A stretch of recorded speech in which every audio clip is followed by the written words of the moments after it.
박보미 TV. 박보미 TV.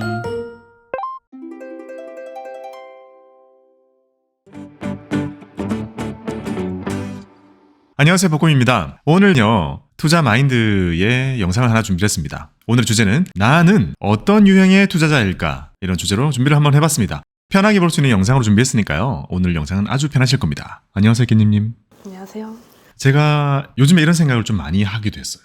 제가 정말 많은 사람들을 만나고 강연도 하고 스쿨도 하고 많은 투자자분들을 만나면서 저는 이런 생각을 하게 됐어요. 진짜 내가 할 수 있는 사람인가가 너무 중요한 것 같아요. 아, 그 투자 방식을? 네. 왜냐면 제일 좋은 투자 방법 이런 거 있어요. 근데 문제는 이게 할 수 있는 사람인가? 성향이 맞나? 이게 저를 너무 괴롭히는 거예요. 왜 괴로워요? 아, 좋은 건데 잘 안 받아들여질까봐? 그런 것도 있고요. 일단 정말 저랑 다른 사람들이 많다라고 생각 많이 하고, 그러면 정말 저랑 성향이 다른 사람들이 투자를 할 때는 어떻게 해야 될까가 되게 고민이 되는 거예요. 예를 들어 제가 제일 좋다고 생각하는 방법이 있어요. 이 방법이 누구나 할 수 있는 방법일까? 그렇지 않거든요. 그래서 제가 주로 많은 사람들을 대상으로 말을 할 때는 가장 법률성이 큰 방법만을 말하고 있잖아요. 근데 한편으로는 제가 좋다고 생각하는 또 다른 방법들이 있어요. 하지만 이거는 너무 일부의 사람들을 위한 거야 라면서 제가 그냥 제껴버리잖아요. 근데 시간이 지나면서 어찌 보면 많은 사람들의 성향에 맞는 투자 방법이라는 것도 일종의 궁합 같은 게 있는 게 아닐까라는 생각을 지금 참 많이 하게 되는 겁니다. 우리 채널에 좀 영상을 오래 봐주신 그런 구독자분들은 되게 신기한 게요, 저랑 성향이 비슷해요. 여러 가지 면에서. 깨님도 오셨잖아요. 일부 다른 점도 있지만 또 상당히 많은 부분이 또 비슷해요. 그러니까 보통은 제가 할 수 있는 좋은 투자라는 게 어느 정도 납득도 되고 충분히 할 수 있겠다 생각도 들거든요. 근데 누구를 만났을 때는 이 친구는 투자 어떻게 해야 되지? 라는 과제가 계속 주어져요. 나 투자 공부 안 하고 싶다 이런 사람도 있고, 나는 진짜 저축하는 건 정말 잘할 수 있어. 근데 이렇게 여러 가지고 보는 거 정말 싫다. 그런 과제가 주어지거든요. 잘 생각해봐요. 자, 공부 절대 안 하고 싶다. 근데 점수는 잘 받고 싶다. 일단 이게 말이 돼요, 안 돼요? 안 되죠. 돼요. 왜요? 그게 차이예요. 우리가 실제로 수능을 보는 거라면 절대 이러면 말도 안 되는 거예요. 그 사람은 뭘 해야 되나? 수능 보면 안 돼요. 그 사람 바로 취업을 하는 게 나아요. 그래야지 경력이라도 조금 더 쌓죠. 저도 옛날에 취업을 해봐서 알잖아요. 기술 배우는 거, 그런 거 누군가에게 어필이 될 때는 제가 이 일을 오래 했습니다라는 게 더 중요하단 말이에요. 그러니 열 몇 살 때 뛰어드는 게 나아요. 수능 안 치는 게 나아. 근데 투자는 그렇지 않단 말이에요. 왜냐? 투자는 누가 대신해줘요. 돈 주면? 네. 대신해주는 방법이 너무 많아요. 그리고 그 투자의 속성 자체가요, 수동성이 상당히 짙어요. 내가 뭐 잘한다고 늘어나기보다 투자를 하느냐 안 하느냐, 얼마나 오래 하느냐가 결과에 큰 영향을 줍니다. 운칠기삼이잖아요. 그러니까 달라요. 이게 가능한 게 바로 투자의 영역이다 보니 사람을 만났을 때 많은 대화와 이 사람의 취향과 평소 때의 모습과 그런 것들을 계속 긁어내야 돼요. 약간 정신과 상담하듯이 이 사람이 속에 뭘 담고 있는지. 누구나 다 나는 투자 많이 하고 싶어요, 열심히 할 수 있어요, 저 공부 많이 할 수 있어요, 돈 많이 벌고 싶어요, 그렇게 해서 저 앞에 앉아있지만 얘기를 통해서 긁어내는 거죠. 그리고 이 사람이 해야 될 투자가 뭔지를 저는 요새 다르게 얘기해주고 있습니다. 점점 어떤 걸 느끼냐면 나도 금융 유튜버로서 진화했구나. 또는 저의 가장 근본을 이루고 있는 게 PB잖아요. 저는 운용력이 아니잖아요. PB로서 가지고 있는 능력 중에 이건 레벨업 됐다. 왜냐? 옛날에는 제가 여러 가지 공부를 하고 제가 생각할 때 지금 이 시점에는 이런 상품들이 좋다라는 거를 솔팅 해놓은 다음에 누가 와도 그 얘기를 했단 말이에요. 그냥 대중적으로? 이건 누가 해도 괜찮겠다. 그런 거를 잘 걸러내가지고 그 얘기를 했단 말이에요. 근데 지금은요, 맞춤형. 약간 커스텀 됩니다. 비유를 해볼게요. 원래 제가 일을 할 때 공산품 기성복 정장을 파는 사람이었어요. 예를 들면 그것도 되게 비싼 정장이에요. 타임 정장을 파는 사람이에요. 그럼 그 정장이 그냥 100만 원 훌쩍 넘거든요. 이걸 사러 온 사람에게 저는 어떤 얘기를 해야겠어요? 잘 만들어진 여러 벌의 정장이 있으니 이 사람에게 입혀보고 파란색 톤이 저 잘 맞다, 또는 어깨 쪽이 이러니 이런 핏이 더 잘 맞다, 또는 이거 입으려고 하시는 데가 어디예요? 뭐 상견례를 가시는구나, TPO에 맞춰주는 그런 것들이 PB의 영역이었잖아요. 이제는 제가 약간 재단사가 된 느낌이에요. 누군가 와요. 그리고 이렇게만 얘기하는 거예요. 저한테 잘 어울리는 정장 하나 맞춰주세요. 그럼 이 사람 일단 보고 일로 와보실래요? 이렇게 앉아가지고 이 사람의 인생을 들어봐야 돼. 들어봐서 정말 활동적인 사람이다. 그러면 핏대에 맞추면 안 되는 거예요. 그리고 이 사람은 전반적인 거 봤을 때 밝은 걸 해야 되는 사람이다. 이런 것들을 제가 파악해낸 다음에 추천해가지고 베스트 딱 이렇게 만들어줘야 돼요. 다 재가지고 만들어줘야 되는 그런 단계라는 느낌이 살짝 들고, 실제로 이런 일을 워낙 오래 하다 보니까 레벨업이 된 거라면 이걸 컨텐츠로 만들면 여러분들에게 도움이 되겠다라고 생각을 했습니다. 제가 요즘에 많이 하고 있는 고민은 이겁니다. 나는 어떤 유형의 투자자일까? 내가 지금 만나는 내 앞에 있는 사람은 어떤 유형의 투자자일까를 되게 많이 고민을 하게 됩니다. 자, 그런 투자 성향을 파악해냄에 있어서 제가 던지는 질문들을 투자 유형을 나누는 기준으로 삼았어요. 몇 가지 유형인데요? 총 3가지로 준비했습니다. 아무 연구 결과도 없고 순전히 그냥 제 경험에서 나오는 저만의 빅데이터에 의한 어찌 보면 지극히 개인화된 개똥철학이 될 수도 있겠지만 이렇게 저는 요새 사람들을 만나고 있다라는 얘기를 한번 해드리고 싶습니다. 한번 들어보시고 본인에게 맞는 게 있다면 적응을 해보시기 바래요. 자, 깻님님은 어떤 투자자 유형일까요? 무슨 유형이 있는데요? 그거를 지금부터 배울 겁니다. 그냥 그런 거 있잖아요. 이제 투자 몇 년 했으니까 초반에는 자산 배분 투자로 시작을 했어요. 아니요. 아니구나. 초반에는 그냥 분위기에 휩쓸려서 시작한 투자. 자, 그러면 부안해동으로 시작해서 보통 많은 사람들이 어떻게 나누지냐면 이것도 빅데이터 다 있죠? 부안해동을 했어요. 일부는 이건 내 방법이 아닌 것 같아. 나 더 깊이 탐구를 하겠어. 가는 사람이 있고 주식 역시 하면 안 되는 거였네. 떠나는 사람이 있고 어떤 사람은 계속 부안해동하는 투자를 하는 사람이 있어요. 아 진짜? 잃어도? 계속 잃어요. 근데 진짜 그런 사람 많아요. 자, 본인의 경우에는 부안해동 했어요. 부안해동으로 돈 벌 가능성은 결국 없잖아요. 벌긴 벌었구나. 아니 부안해동으로 시작해서 초심자의 행운을 만나 더 태우다가 어랏했는데 빨리 정신 차렸죠. 빨리 정신 차리고 근데 왜 1년도 빨리 정신 차린 거예요? 근데 계좌 수익률 오기 전에도 이미 좋았잖아요. 그거는 이제 공부하면서 살릴 거 버릴 거 구분하라길래 그때 싹 정리하고 했더니 타이밍이 좀 잘 맞았어요. 운 좋게 초심자 효과로 돈을 벌었으나 이 방식을 또 했을 때는 내가 잃을 것 같다는 생각이 들어가지고 또는 이렇게 불확실하게 어중뛰게 투자를 하는 것이 맞나? 라는 생각이 들어가지고 탐구를 하려고 더 찾다가 자산 배분을 만나게 된 거고 요대로 해봤어요. 너무 괜찮아. 이대로 하면 나는 적어도 잃지는 않겠고 따박따박 어느 정도 벌겠구나 라는 생각까지 하게 되고 근데 거기서 이제 그게 나온 거죠. 이건 알겠어. 어떻게 더 벌지? 이제 더 수익률을 올리려고 하면 어떤 것들을 해야 될 수 있을까? 라는 것까지 가가지고 거기에 대한 공부들을 했던 거죠. 투자의 본인의 유형을 아주 잘 찾아간 타입인 것 같고 결국 지금은 어떤 투자를 하면 되는지에 대해서 좀 확신이 들죠. 아닌가? 아직 고민이 되나? 저 최근에 친한 동생들을 좀 많이 만났는데 왜냐면 올해의 컨셉은 많은 사람들을 만나면서 지내자라는 걸 가지고요. 만나면서 좀 놀랐던 게 오빠는 코인 투자 안 해요? 물어보는 거예요. 그 질문을 하는 이유가 뭐예요? 올랐으니까 묻는 거겠죠? 또는 다 하는데 왜 안 해요? 라는 걸 물을 때 제가 이렇게 얘기했어요. 네가 내 봐서 알잖아. 30부터 40 될 때까지 거의 한 10년 동안요. 나에게 맞는 투자 방법은 무엇일까? 또는 좋은 투자가 무엇일까에 대해서 진짜 저는 많이 고민했고 많이 해봤고 많이 읽기도 읽고 많이 벌어도 본 거잖아요. 그런 게 다 섞여 있는 한 10년을 보냈단 말이에요. 40이 되고 나니까 이제 너무 확고해요. 이제 제가 앞으로 10년 동안 뭘 할지가 너무 명확해요. 제가 할 수 있는 투자, 내 능력의 범위 또는 좋은 투자인 건 알겠는데 저기에 가면 내가 만족 못할 거라는 것도 알게 됐단 말이에요. 그래서 저는 앞으로 10년 동안 뭘 할지가 너무 명확해요. 그 투자처는 달라질 수 있겠지만 제가 하는 투자가 달라지지는 않을 것 같아요. 그래서 그 대답을 하고 있게 되더라고요. 10년 동안 진짜 그 누구도 놀랄 만큼 저는 많은 시도와 탐구를 했잖아요. 근데 그것에 일한 결과가 진짜 대박 투자 방법이 있어. 이걸 찾지는 못했어요. 하지만 내가 할 수 있는 투자가 뭔지를 알은 거예요. 내가 가장 높은 확률로 내가 만족할 수 있는 투자가 뭔지를 찾았다는 게 저에게는 답을 찾은 느낌이었고 결국 이 투자의 결과도 어떻게 될지는 10년 뒤에 알아요. 왜냐하면 저는 10년 동안 이제 이렇게만 할 거니까. 그래서 그런 방법들도 여전히 저는 범용성이 있나라는 생각도 들어요. 그래서 많은 사람들에게 얘기하지는 않을 거예요. 항상 가장 범용성이 짙고 누가 해도 똑같은 결과가 나오는 그런 자산 배분 투자만 말을 하겠지만 어쨌든 저는 그런 시간이 의미가 있었다고 생각을 하거든요. 결국 내가 찾았던 것은 엄청난 투자의 비법이 아니라 내가 할 수 있는 가장 확률 높게 나를 부자로 만들어줄 수 있는 투자 방법을 찾은 것이었어요. 그게 10년이 걸렸고 저는 앞으로 10년 동안 이 방법만을 실행을 할 거고 이게 저를 부자로 만들어줄지 아닐지는 몰라요. 근데 그게 제일 잘 맞을 것 같다? 잘 맞다는 거를 찾아냈어요. 전 아직 모르겠는데요? 전 아직 과정. 다양한 거를 해보고 있고 그걸 압축적으로 빨리 시도해보고 있으니까요. 훨씬 빨리 찾아줄 수 있을 거라고 생각을 해요. 제가 해줄 수 있는 거는 그 길의 가이드 정도가 되겠죠. 마찬가지입니다. 제 채널 그리고 이 영상을 보시는 많은 분들이 저에게서 그런 걸 기대 안 하셨으면 좋겠어요. 엄청난 투자의 비법, 엄청난 성공의 공식. 사실 그런 거 없지 않아요? 그게 없다는 걸 찾는데 오래 걸리잖아요.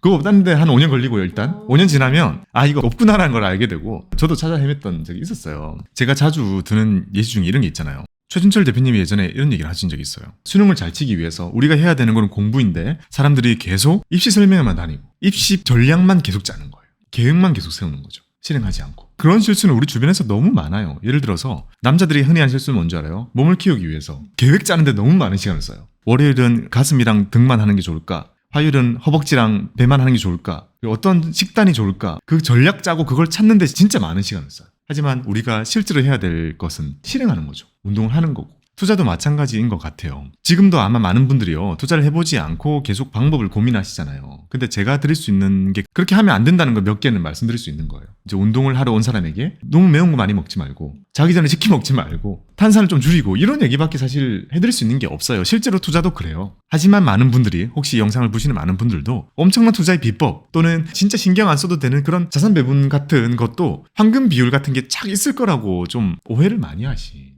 실제로는 투자라는 것은 되게 고통스러운 과정이며 수익이라는 것은 고통의 산물입니다. 우리가 매우 귀찮고 매우 고통스럽고 근데 그렇게 쉬운 방법은 존재하지 않아요. 그걸 찾는데 오래 걸렸습니다. 근데 이제 자기한테 맞는 거를 찾으면은 쭉 갈 수 있다는 거잖아요. 그렇죠. 제가 해줄 수 있는 얘기는 이런 거죠. 아, 본인은 헬스를 하셔야 돼요. 본인은 필라테스를 하셔야 돼요. 본인은 요가를 하시는 게 좋을 것 같아요. 본인은 수영장을 가시는 게 좋을 것 같아요. 근데 거기 안에서 뭘 어떻게 하든 이런 거는 제가 해줄 수 있는 게 없어요. 큰 방향만 제시해 주는 거예요. 그것만으로도 좋죠. 왜냐면 지금 일반적으로 사람들이 그냥 돈만 모으잖아요. 그럼 그렇게 해가지고는 절대 돈을 불릴 순 없잖아요. 네. 그런 방향 제시조차 해주는 게 어디예요? 그렇죠. 저는 예금과 싸워서 이긴 적이 없다고 자주 말씀드렸잖아요. 제가 절대 이기지 못하는 예금이 있어요. 그리고 한쪽에는 투자라는 게 있습니다. 저번에도 얘기했지만 여기서 이거 넘기는 게 제일 힘들거든요. 이 많은 사람들에게 다 얘기해도요. 실제로 예금이라는 것을 관두고 적금이라는 것을 관두고 적립식 펀드라도 연금저축이라도 시작하는 사람이 극소수란 말이에요. 그럼 이거 의미 있는가? 저는 의미 있다고 생각해서 이걸 열심히 하고 있죠. 이게 제가 해야 되는 1번의 과정. 두 번째는 투자로 넘어오고 나서 정말 다양한 투자가 있단 말이에요. 이거 어떤 거 해야 돼요? 라는 얘기를 할 때 이때 제가 해줄 수 있는 얘기는 2번이에요. 근데 1번과 2번이 답이 너무 달라요. 저 같은 경우는 1번은 무조건 와야 돼요. 남아있으면 안 돼요. 그러면 나중에 더 힘들어질 거고 본인이 원하는 노후 안 올 거고 투덜대게 될 거고 삶이 슬퍼질 거다. 오셔야 됩니다라는 강하게 얘기하는 게 1번이잖아요. 저는 여기 대해서는 되게 강하게 확신을 가지고 있어요. 하지만 2번에 와가지고는 어려워요. 이거는 취향이에요. 그러니까 이제 계속 고민을 하는 게 본인은 부동산을 하시는 게 좋을 것 같아요. 본인은 코인을 하시는 게 좋을 것 같아요. 본인은 자산 배분이 맞는 것 같아요. 라는 얘기는 2번의 얘기인 거예요. 사람마다 답이 달라져야 된다고 생각을 해요. 오늘 이걸 배우는 거죠? 네. 그래서 여기서 이제 제가 고민을 많이 하고 있다 했잖아요. 여기서 쓸 수 있을 법한 몇 가지의 기준, 제가 최근에 고민했던 거를 정리를 해봤습니다. 자, 나는 어떤 투자자의 유형일까 구분하는 첫 번째 기준은요. 나는 과연 시장을 견딜 수 있는 사람인가가 첫 번째 질문입니다. 깨님 시장을 견딜 수 있어요? 있을 것 같지 않아요? 자, 깨님은 오케이라고 하셨습니다. 이걸 왜 가져왔냐면 많은 사람들이 오케이라고 하는데 실제로 노인 것 같은 사람들이 많아가지고 그래요. 왜냐면 생각보다 과소평가하고 있어요. 시장을. 시장을. 한번 볼까요? 첫 번째 기준은 시장의 변동성이라는 겁니다. 우리는 시장을 사는 거는 그렇게 힘든 걸까? 라는 생각하죠. 예를 들어 S&P 500을 추종하는 ETF를 매달 30만 원어치 사겠다. 자, 이게 보기에 어떻게 느껴져요? 엄청 쉬워 보여요. 쉬워 보이잖아요. 궁금한 게 시장 투자잖아요. 여기에 약간 부담스러운 돈들이 항상 들어가야 되거든요. 나스닥 어떤 사람은 매월 50씩 모은다 라고 했을 때 지금도 사지나요? 올라갔을 때도. 이렇게 많이 올랐을 때도 살 수 있느냐? 앤드 완전히 박살이 난 걸 못 겪어봤을 거 아니에요? 완전히 박살이 나고 나서도 사지느냐가 궁금한 거예요. 저는. 답은 뭐겠어요? 사야 된다. 사야 돼요. 본인이 시장 투자자라면 사야 돼요. 근데 너무 비싸져가지고 망설이거나 너무 싸지고 나서는 더 빠질 것 같아서 안 산다. 여러 가지 고민이 든다면 시장을 살 투자자가 아닐 수도 있어요. 지금은 기준은 미국입니다. 왜냐? 시장 자체를 사는 거는 우리나라는 매력도가 별로 없어요. 우리나라의 매력도는 개별 주식들이 가지고 있는 극심한 저평가에 있는 거고 그게 다 모여있는 게 코리아 디스카운트이긴 한데 우리가 코리아 디스카운트 해결이라는 과제는 더 풀기가 어렵기 때문에 그래서 지금은 미국 시장 기준으로 보는 거예요. 내가 시장 투자자라면 시장이 올라갈 것에 대한 변동성이 있잖아요. 그리고 시장이 떨어지는 것에 대해서 변동성이 있습니다. 자, 이게 생각보다 크다는 사실을 약간 간과하고 있는 것 같다는 생각이 들어요. 그러면 결국 시장 투자자라는 것은 시장이 오르거나 내리거나 계속 살 수 있어야 되고 그렇게 해야 장기적으로 보여주는 시장의 수익률을 가지고 갈 수 있겠죠. 만약에 시장이 이렇게 움직이고 있는데 나는 여기서 팔고 여기서 사고 여기서 팔고 여기서 사겠다. 그거는 저는 시장 투자자가 아니라고 생각해요. 한번 볼게요. 짠! S&P 500과 나스닥 100이라는 이 두 개의 대표적인 지수를요. 2000년부터 지금까지로 가지고 와봤어요. 2000년만 가도 24년입니다. 이제. 대박이다 나스닥. 이거 보면서 그런 생각 들죠? 근데 봐봐요. 지금 제가 보여드리고 있는 것은 S&P 500과 나스닥 100이라는 지수의 2000년도부터 쭉 와서 24년어치입니다. 자, 이걸 볼 때 투자의 성공의 확률이 가장 높은 거는 첫 번째는 당연히 적립식 무한으로 하는 거였겠죠. 계속 사는 게 가장 안전한 투자였을 거고 엄청 높은 확률로 플러스일 거예요. 두 번째는 계속 홀딩이죠. 언제 샀어도 오래 가지고 있으면 플러스가 날 확률이 높아지죠. 왜냐하면 지금이 최고가잖아요. 자, 시장의 변동성을 견딜 수 있는가라고 제가 질문을 한 이유는요. 계속 살 수 있는가와 또는 계속 가지고 있을 수 있는가에 대해서 제가 질문을 던진 거였어요. 왜냐하면 여기 보이는 이런 작은 하락, 이게 다 큰 버블입니다. 이거 마이너스 몇 프로인 줄 알아요? 마이너스 80%가 넘어요. 80%요? 네. 옛날 과거라서 별로 안 궁금해하고 지나가서 그렇지, 불과 20년 정도만 땡겨도 지수라는 걸 투자할 때도요, 반토막이 많이 납니다. 그 다음 볼까요? 이 서프라임 목이시잖아요. 여기서 보면 그냥 작은 움직임처럼 보이지만 여기 높을 때와 이게 낮을 때는 반토막입니다. 나스닥도 마찬가지예요. 그렇게 한참 동안 또 보면 오르잖아요. 이게 뭐예요? 코로나? 코로나예요. 저 때는 뭐예요? 미국 망한다 했을 때? 이거요? 네, 맞아요. 미국만 한다 했을 때. 우리는 불과 2021년도가 여기잖아요. 그 다음에 2022년도가 여기거든요. 2021년은 계속 올랐어요. 근데 2022년은 내내 떨어졌어요. 근데 우리의 기억 속에는 떨어지는 거는 별로 기억 못하고 있죠. 왜냐면 그때 그냥 시장 안 쳐다보고 더 안 사고 장을 안 열어보는 사람들이 너무 많았던 거예요. 결국 시장의 변동성을 견딜 수 있는 것인가에 대해서 저는 1번과 2번이 모두 충족이 되어야만 지수 투자자가 된다고 생각을 해요. 봐봐요. 우리가 여기서 다시 살 수는 없는 거잖아요. 그러니까 우리는 주로 비쌀 때 많이 사니까 이때 사는 사람과 이때 사는 사람과 이때 사는 사람이 제일 많아요. 그때 사서 물렸다고 하더라도 그 다음에 언젠가 다가올 이런 반등을 우리가 다 누리고 플러스가 되기 위해서는 계속 사가지고 단가가 맞춰지거나 아니면 계속 가지고 있어가지고 언젠가 그 전고점을 뚫을 때까지 기다려야 된다는 거잖아요. 그러니까 이게 시장의 변동성을 견딜 수 있는 사람에게 필요한 두 가지의 자질이라는 겁니다. 저 1번은 할 수 있을 것 같아요. 1번은 할 수 있어요? 2번은요? 홀딩 전략은 좀 애매한 게, 만약에 내가 이거를 가지고 가려고 생각을 한 것이라면 떨어졌을 때 더 사고 싶을 것 같거든요.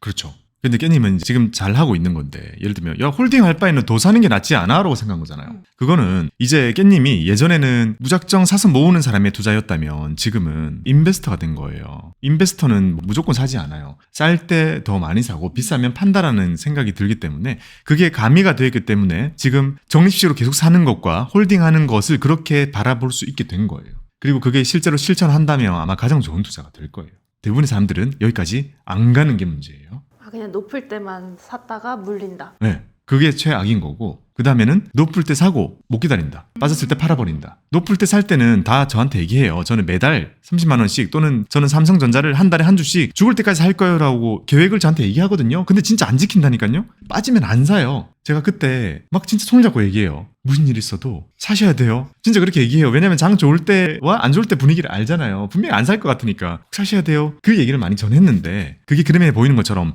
시장에만 투자를 해도 우리가 큰 수익을 얻을 수 있는 방법이에요. 자, 방금 보여드렸던 거를 좀 더 보기 편하게 가지고 와봤습니다. 자, 여기 있는 파란색이요, 스프 500입니다. 그리고요, 나스닥 100입니다. 그러면 놀라운 게요, S&P 500과 나스닥 100, S&P의 세계관이 더 크죠. 더 보수적일 거라고 생각을 하잖아요. 실제로 장기 24년 정도의 수익률을 보게 되면 연평균 수익률이 7.1, 7.2로 거의 똑같아요. 저 봐봐요. 거의 똑같아요. 즉 나스닥은 큰 변동성을 보여줬지만 S&P가 만났어요. 저 이거 보고 너무 놀랐어요. 더 과거로 가면 어떤 결과가 있을지 모르겠어요. 하지만 우리는 지금 최근에 있었던 24년만 보자는 거예요. 비슷해요. 그럼 나스닥이 엄청났다는 거 아니에요? 최근에? 그렇죠. 과거 아주 긴 역사의 기간 동안 S&P가 올라오거나 좋거나 안정적이었던 시기가 훨씬 많았고, 나스닥은 아주 단기적으로 쑥쑥 올라오는 거예요.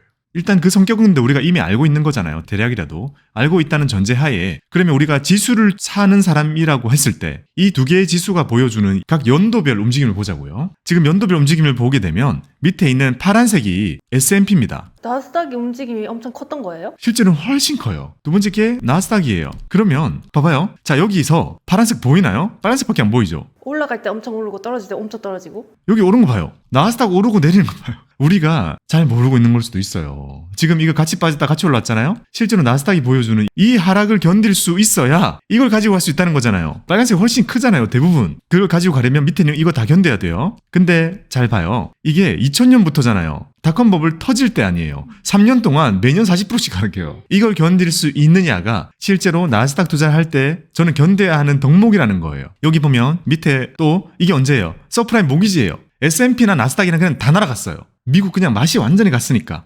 이때는 기술주 버블이었잖아요. 그러니까 나스닥만 떨어졌으니까 S&P 잘 버텼단 말이에요. 이때 S&P의 상대적인 높은 수익률이 이것까지 반영됐으니까 역사적으로 S&P가 되게 높은 수익률이 나왔겠죠. 나스닥이 너무 많이 빠졌으니까. 근데 08년도 봐봐요. 둘 다 빠져요. 이건 미국 전체가 그냥 난리가 났었으니까. 하지만 그 뒤에 회복 나스닥이 빠르죠. 그리고 쭉 왔더니 지금은 어찌 보면 AI 시대잖아요. 그리고 4차 산업혁명, 기술혁명이잖아요. 그러다 보니 나스닥이 세죠, 전반적으로. 하지만 여전히 빠질 때도 많이 빠지고 또 오를 때도 많이 올라요. 그러면 우리가 같은 지수를 투자한다고 하더라도요. S&P 500과 나스닥에 대해서 이 마음의 준비가 달라야 되는 게 아닌가. 성격이 다르네요. 이제 보니. 달라요. 되게 많이 다른 거 몰랐죠. 최근에 비슷했다는 거예요. 다 좋았어요. 잘 봐요. 두 개의 연평균 수익률이 7%대로 비슷해요. 이게 과거 역사까지 쭉 가면 얘네들 다 10 넘거든요. 근데 최근 20년으로 당겼더니 7%로 떨어집니다. 아마 이것 때문일 것 같아요. 그러니까 잠깐 있는 이 위기의 시기에 너무 많이 떨어져서 그런 게 아닌가라고 추측을 해보고요. 그 다음에 여기 보면 제일 좋았던 해 S&P 500은 30%입니다. 나스닥은 54%예요. 그러면 우리 그냥 이렇게 기억을 합시다. 베스트 이어잖아요. 앞으로 미래에도 S&P 500을 투자하는 사람이 24년 역사 중에 제일 좋았던 게 플러스 30%예요. 그럼 지수 투자를 하면서 그 해에 50% 나기를 바라면 안 되는 거예요. 그리고 나스닥은 50% 오르기도 해요. 이거 최근인 것 같은데? 저거겠죠. 저막대. 그쵸. 지금 나스닥이 잘 가고 있잖아요. 그러니까 역대 최대라고 보면 돼요. 근데 MDD 대박인 거 아니에요?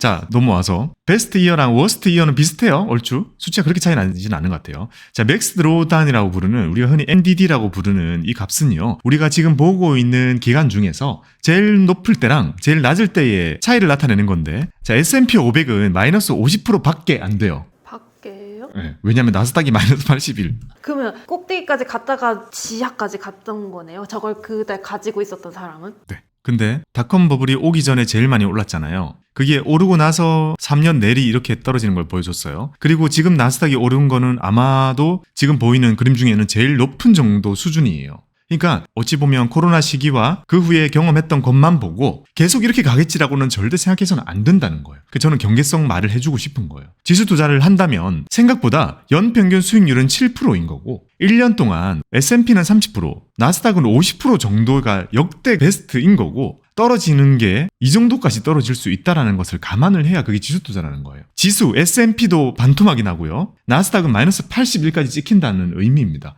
그러면 우리가 지수 투자를 하면서 코로나 때 올랐던 게 2022년도에 하락 많이 했잖아요. 이때 되게 힘들어했거든요, 사람들. 이때도 계속 샀어야 돼요. 그죠? 근데 이때 제 기억으로는 미국 주식만 다루시는 많은 유튜버 분들, 지인도 많잖아요. 그분들이 되게 힘들어하는 게 영상에서도 보였고 댓글도 되게 심했단 말이에요. 근데 우리가 언제 그랬냐 하는데 지금은 또 이러고 있잖아요. 저는 그 말씀을 드리고 싶은 거죠. 미국 주식 투자를 잘 다루시는 많은 분들은 이거를 마음속에 느끼고 있는 거예요. 지수 투자가 원래 이런 거라고.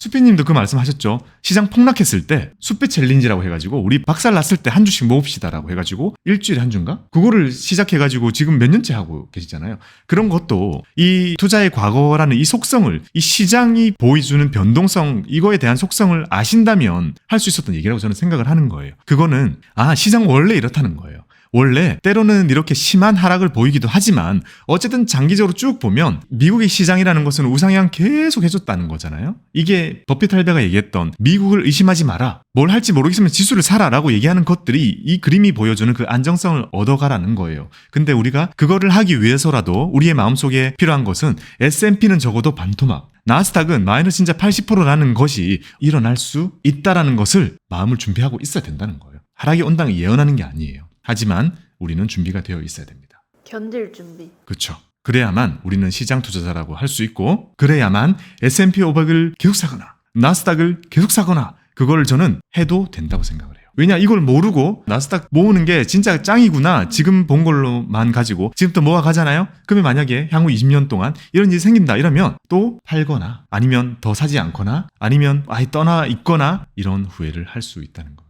경계성 멘트를 해드리기 위해서 이런 그림을 보여드린 거잖아요. 이런 경계성 멘트는 꼭 해드리고 싶었습니다. 시장이 되게 오를 때 항상 말씀드리고 싶었어요. 마냥 오르지만은 않는다. 그리고 떨어졌을 때는 지금 사야 한다라는 얘기를 해줘야 그게 올바른 금융인의 자세라고 생각을 합니다. 그 금융인 분들은 다 알고 있어요? 알고 있는 것 같아요. 그래도 제가 이렇게 만나고 소통하는 분들을 시장 좋을 때도 만나고 안 좋을 때도 만나잖아요. 그러면 적어도 마음속에 가지고 있는 투자에 대한 거는 되게 비슷해요. 그때그때 시장에 따라서 달라지지 않는다라는 거잖아요. 저는 그게 되게 중요한 것 같습니다.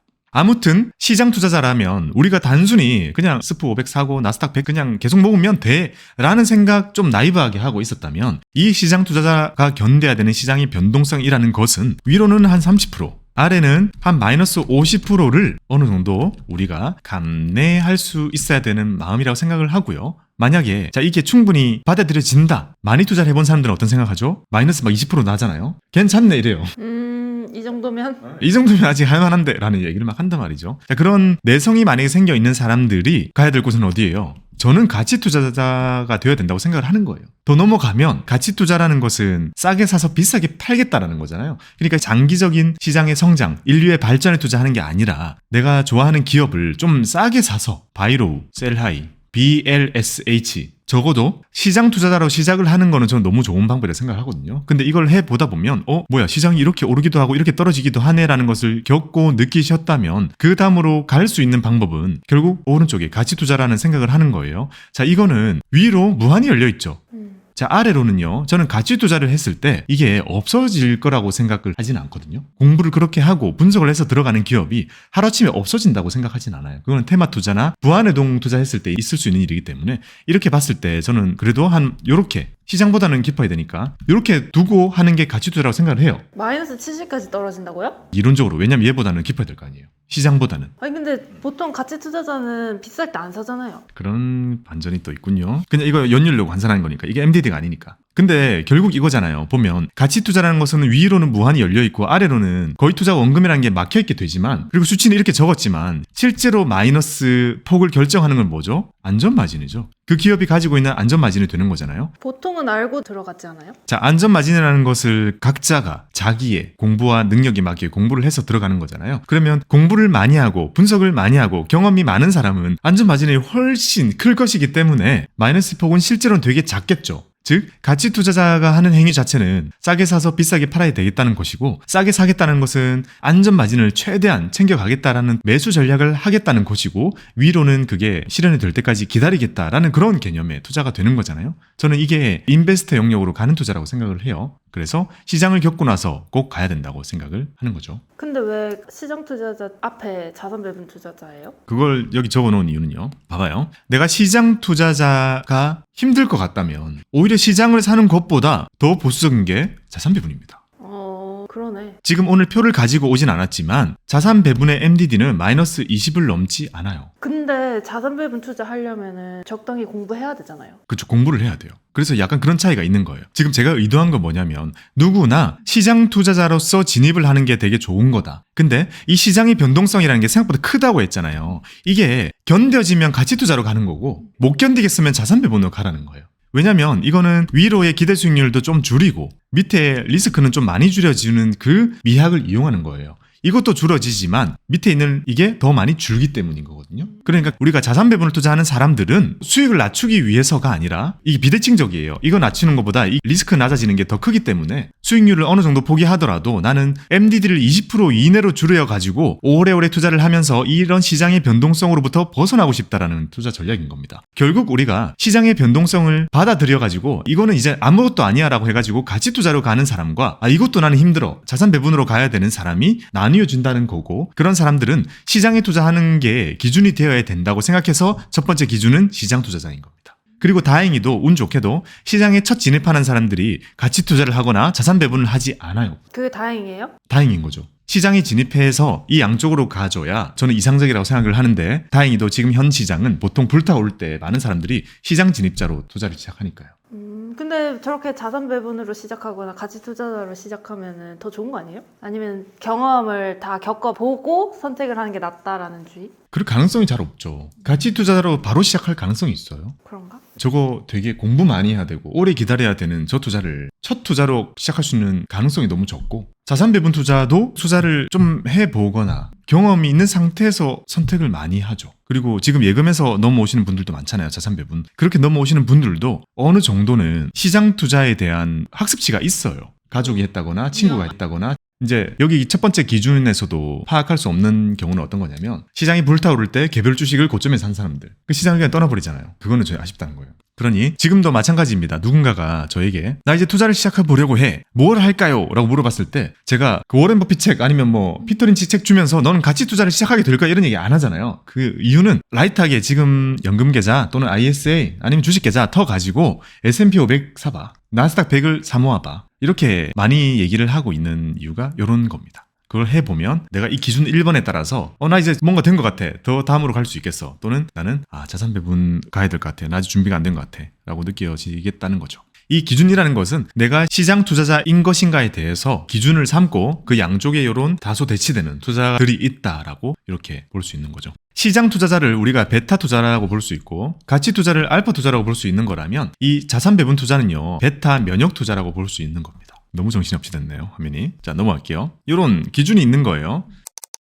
두 번째 기준은 이거 중요한 기준 같아요. 나는 공부를 정말 깊이 하고 싶은가? 나는 할 수 있는가? 투자 공부에 대해서 진심인가에 대해서 정말 갈라진다고 생각을 합니다. 저는 이거 성향 차이 같아요. 어떤 성향이요? 모든 일에 대해서 꼼꼼하게 좀 분석적으로 접근하려고 하는 사람들이 많이 있고 아무리 투자에 대해 진심이지만 진짜 공부에 대해서는 안 하거나 못 들어가는 사람들이 진짜 많아요. 여기서 딱 갈리는 거죠. 근데 약간 그런 거 있잖아요. 투자는 그냥 하게 되는. 아무리 꼼꼼해도. 그게 문제인데 그걸 어떻게 고치죠? 아니 진짜 똑똑한 사람들도 투자는 그냥 해요. 그러니까 그냥 사고 싶어서 하게 되는. 무턱대고 사서 부안해동 투자를 해보는 거고 그러고 나서 이걸로 오는 게 아닐까요? 결국 그게 가장 빨리 나를 이끌어주는 방법이기도 하긴 할 겁니다. 미스터 마켓님의 미끼예요. 당신은 이 투자라는 시장에 오랫동안 남아줄 사람인가? 그걸 테스트해보는 거죠. 그걸 가장 자극적으로 던져주는 미끼라고 저는 생각합니다. 왜냐하면 결국 그 미끼를 덥석 물어봄으로 인해서 남는 사람이 되느냐 떠나는 사람이 되느냐가 명확하게 결정이 되는 거니까요.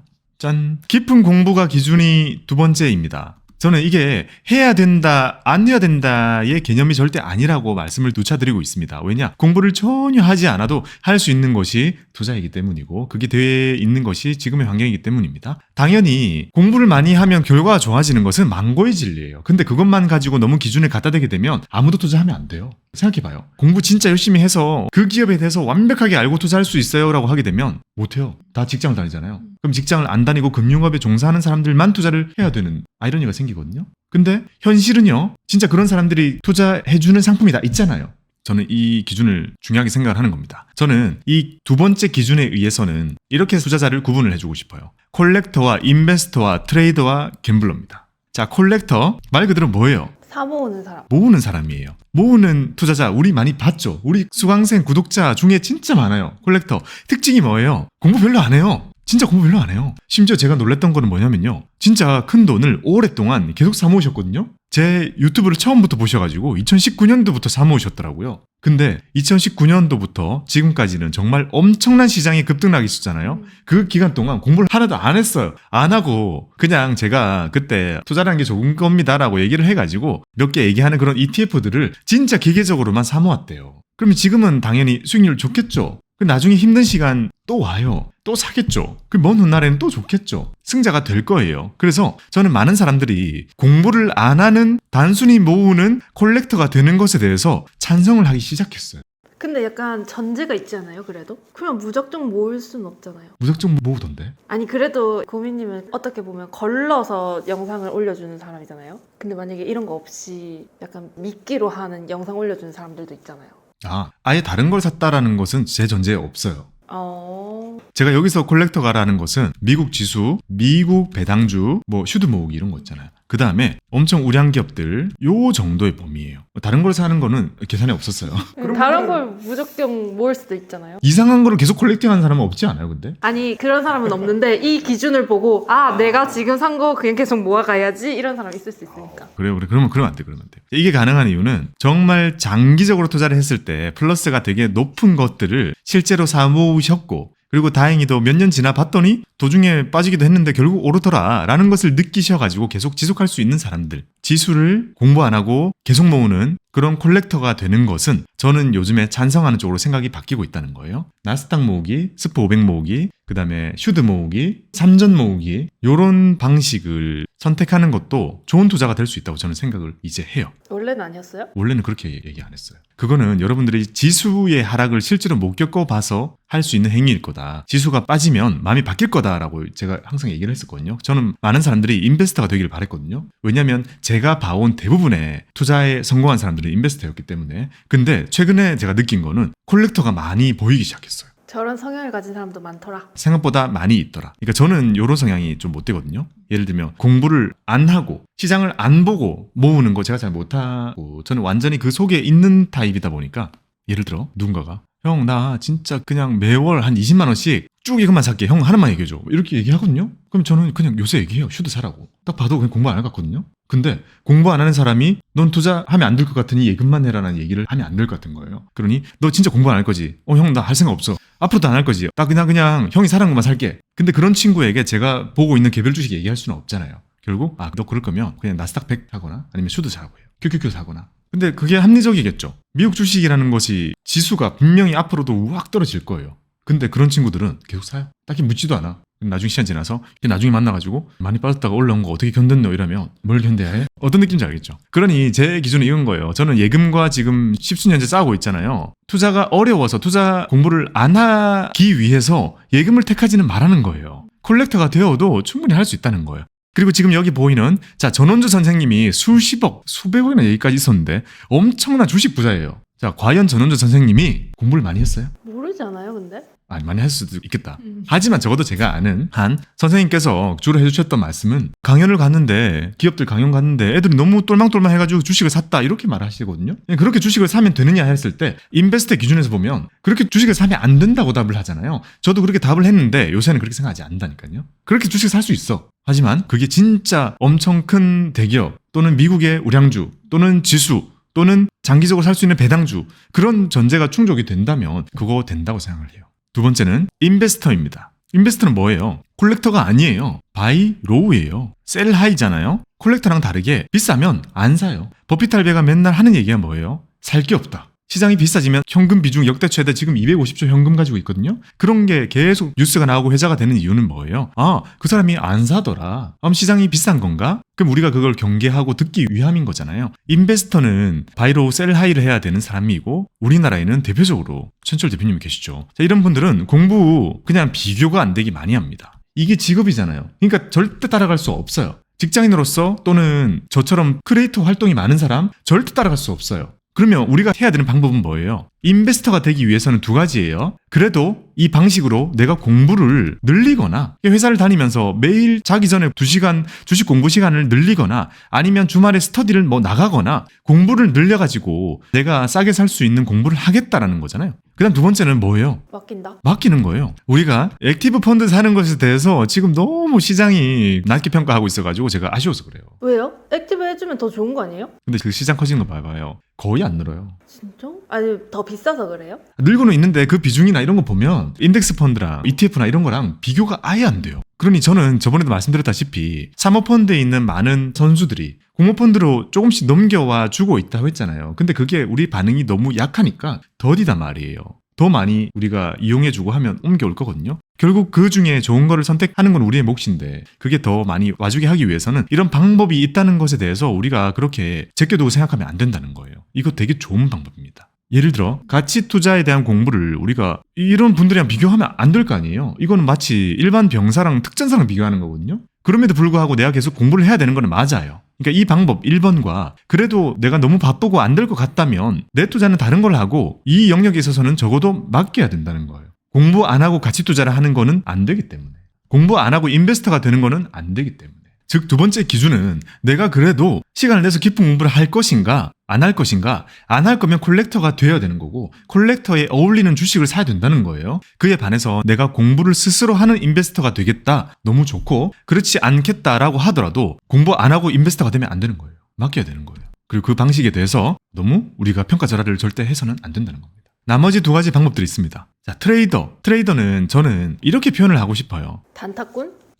트레이더의 오해예요. 아 진짜? 이게 우리가 생각하는 오해예요. 이게 스캘핑, 데이 트레이딩 그게 다 트레이더에 붙는 이름들이잖아요. 실제로는 길게 하는 트레이더가 많아요. 주식 사가지고 몇 달씩 가지고 있어도 돼요. 그 달에 수익을 어느 정도 약속된 거를 맞추기만 하면 돼요. 다만 이들을 평가하는 게 월별로 있기 때문에 그 사람들이 그런 투자를 하는 것일 뿐이에요. 근데 그건 우리가 증권사 안에서 투자하는 프랍 트레이더들을 평가할 때의 얘기인 거고, 여기서 말하는 트레이더는 저는 이렇게 얘기하고 싶어요. 큰 매크로적인 요소 같은 걸 많이 보면서 방향성 투자를 하는 사람들을 여기를 표현하고 싶어요. 그럼 되게 길게 투자하시는 분들 아니에요? 그러니까 길게 투자하는 개인들을 우리는 트레이더의 관점에서 보자는 거예요. 트레이더 같은 투자자라고 보고 하자는 거죠. 예를 들어 금리를 길게 보고 투자한다거나 유가를 길게 보고 투자한다거나 환율에 투자를 한다거나, 사실 엔저에 투자하는 것도 인베스터가 볼 수 있나요? 저는 아니라고 생각해요. 엔저 지금 저도 괜찮은 것 같다 라고 얘기하지만 그거는 트레이더의 관점이고, 금리도 마찬가지예요. 미국 금리 봐봐요. 결국 저 수많은 변수들에 의해서 밀려버리잖아요. 근데 그것도 저는 할만하다고 생각이 드는 건 방향성 투자이고, 길게 보는 방향성 투자를 하는 거는 인베스터랑은 철저히 구별을 하기 위해서 저는 트레이더라는 종류를 만들어 보자는 거예요. 인베스터는 아니잖아요. 인베스터는 거기 투자하지 않아요. 왜냐? 그게 저평가라고 판단하기 힘들기 때문에. 그러면 우리가 개인 투자자로서 다시 한번 봐봐요. 방향성 투자를 하기 위해서는 공부가 생각보다 많이 필요해요. 예를 들어 금리의 방향성을 맞추겠다. 공부 진짜 많이 해야 돼요. 그리고 또 유가에 투자를 하겠다. 진짜 공부 많이 해야 돼요. 그러니 그런 방향성이 투자하는 것도 공부를 많이 필요로 하기 때문에 여기도 공부 진짜 많이 해야 되는 투자라고 생각을 합니다. 이코노미스트 분들이 우리한테 이런 힌트 같은 거 많이 주잖아요. 그분들 공부 진짜 많이 하시죠. 그분들 영상을 많이 보고, 경제 읽어주는 남자 이런 채널 되게 좋습니다. 그런 걸 영상을 많이 보고 거기에 있는 그분들의 전망에 대한 뷰에 대한 내가 끌리는 거를 택해가지고 그 투자를 실천하게 되는 거잖아요. 그 투자는 저는 여기에 맞다고 생각을 하는 거예요. 약간 매크로예요? 매크로 국한을 하고 싶다는 거예요, 저는. 왜냐면 이제 개별 주식으로도 충분히 트레이딩이라는 개념은 존재하니까. 하지만 저는 여기 딱 구분을 짓기 위해서. 맞고 틀리고는 없어요. 봐봐요. 기업을 싸게 사가지고 비싸게 팔아가지고 남들이 보지 못한 걸 찾아가지고 수익을 내야 되는 인베스터 입장에서 지금 엔저에 투자를 하는 거는 약간 이상하잖아요. 그거 시간이 지나면 해소돼가지고 벌어질 수도 있는데, 그러면 조금 더 같은 기간 동안 초과 수익을 내야 되는 그런 목적에는 달성이 안 맞잖아요. 근데 우리는 개인 투자자니까 어찌 보면 이런 관점도 가지고 투자를 하고, 그리고 여기에 다양한 방법들이 있다는 걸 얘기해주고 싶은 겁니다. 약간 그거네요. 개인 투자자는 펀드 매니저도 될 수 있고 애널리스트도 될 수 있고.